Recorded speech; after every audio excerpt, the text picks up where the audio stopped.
mwasinziriye muhaguruke, get up.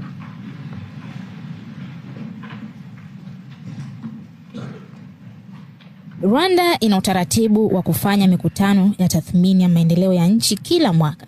Tavugana n'abantu basinziriye niki? Ibi birahererahe, bizahererahe. Mkutano unaoongozwa na rais wa nchi ukikutanisha viongozi wa serikali kuu na za mitaa. Baya mahirwe nayo aba make kuko ntabwo bingeraho byo nabajije ariko byagenze gute? Aha byagenze gute? Kandi nkasanga ibintu byose birahari. Ukilenga kutathmini miradi ya serikali, uwajibikaji wa viongozi katika kutimiza huduma za jamii na kutatua changamoto za wananchi.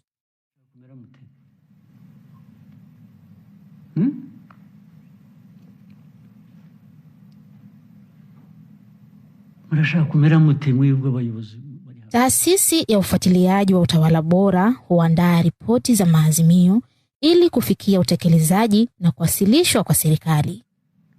Murakora iki muri iyo myanya? N'ubu ngubu ujobundi ngo hazaba amatora, mwatangiye gutekereza icyo gihe cy'amatora, nta n'ugikurikirana n'ibyo yagezeho naho habivanye ashwe. Ahubwo mwasabye mukigira mu byanyu.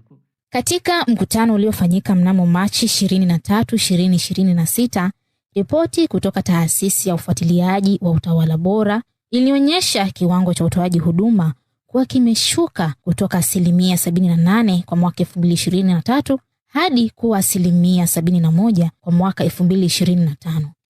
Mwaka kuundi gute nuko mutumva niki?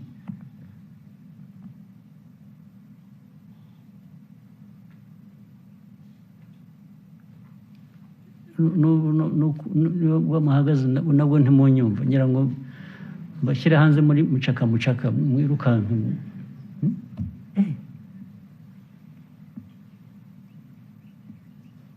Kwa watu wa aina gani?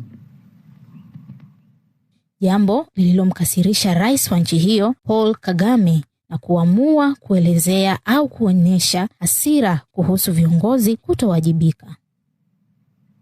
Buri kintu cyose ni intambara, ni sunika buri wese yitekereza ibyo yikorera ibye, by'inshingano mufite muzivemo, nta ubaziritse mu buyobozi.